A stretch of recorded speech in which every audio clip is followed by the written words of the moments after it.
Neil Sean claims to have contacted Buckingham Palace in one of his most recent videos. Although there have been some discussions between Harry and Prince Charles's staff discussing plans for the coronation, they said that Harry has not directly talked to Charles. He adds that Charles would be afraid to speak to Harry face to face for fear of the discussion being videotaped and made public. Additionally, he stated that Prince Charles was not personally spoken to or met by Harry when he was in the UK for his Daily Mail court battle, according to Buckingham Palace. Therefore, there was no heart-to-heart. Neil Sean frequently employs the word allegedly, but not this time. He appears to be quite certain of it. Are the media fabricating headlines? Did Harry or Meghan tell the media falsehoods? Or did Harry and Meghan purposefully use vague language, like the lunch with Michelle Obama that never occurred? Who knows, but I believe news sources other than Buckingham Palace must have provided the report to the press. Anyone who for a moment, no matter how brief, had any sympathetic surge of emotions towards Harold really needs to haul down the sails and toss such moments overboard to stay on the boat.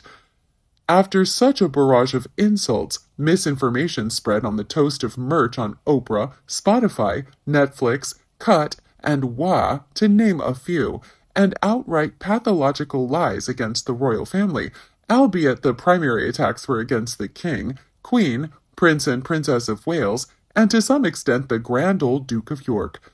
The mess created stained the family bar the investigator Harry.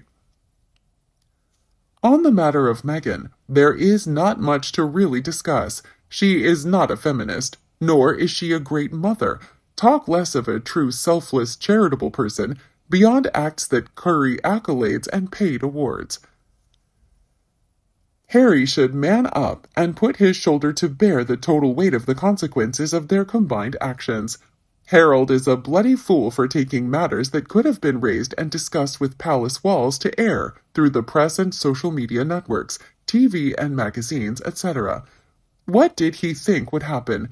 I suppose that grifting liar of a claw-handed harridan wife of heat packing his once frozen todger to the extent he was nodding to every suggestion she made as she emasculated his thinking and sense of honor and dignity.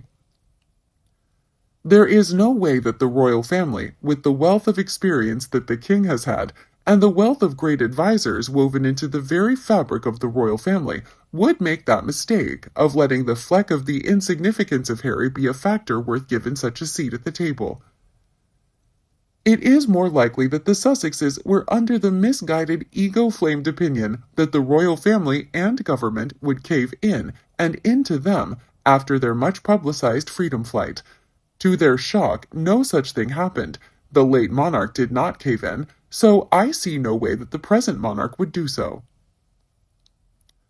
All the spin in the papers is mere speculation-laden sights and leaks from pathetic sugars. They're grifting overlords and rags out to create sales and clickbait. Sandringham was it, and I do not think it was a heart-to-heart at all, and moving forward will follow suit. Next, an analyst said, "The heart-to-heart is a definite change in tone from Summit. They are desperately clawing at saving face. Harry and Meghan's staff routinely write articles for newspapers and magazines to set the narrative. They must spend a fortune on communication staff and advertorial space. They should be sued for reporting false information." From Daily Mail yesterday. A source said the king considered a toast to Archie, but with no member of the Sussex family now due at lunch, it is highly unlikely he will do so in their absence. Juxtaposed with, a source said Harry plans to attend the coronation and celebrate Archie's birthday on the same day.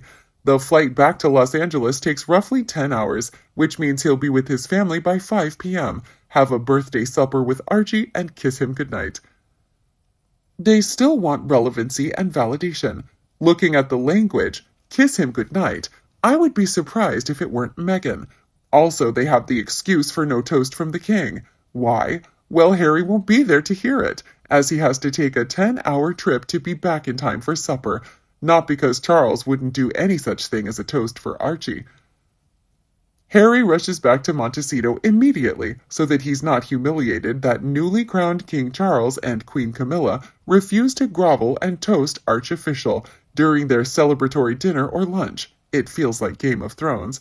There's no way Camilla would allow Charles to do that, nor would she wish to participate, after what Harry wrote in his book. If an acknowledgement was so important, Harry could have brought his children to the UK for a private meeting with Charles and Camilla at any other time in the last 3 years. They could have just been baptized in the UK. If birthdays were so important, Harry wouldn't have been playing polo on Archie's 3rd. Kiss him goodnight is definitely a turn of phrase from Meghan's communications team. The British don't make statements about PDAs like it's a regular thing. Hugging, kissing, weeing in bushes on a first date, bananas spooning, being in love like a pair of palm trees, demands to share lip gloss in public, books, interviews, and docuseries of the same. That's all Meghan. According to a source, the main story about Harry and King Charles III talking was in The Sun, which said, "Sources say the pair have spoken and there is a willingness and wanting to mend on both sides after Harry's explosive revelations." Notice that says sources, not royal sources or palace sources. Actually, they may do more research than you think. Piers Morgan was the editor of the UK Daily Mirror tabloid newspaper for many years, and as many people know, he got into trouble for publishing photographs of British soldiers abusing Iraqis, which turned out to be allegedly fake.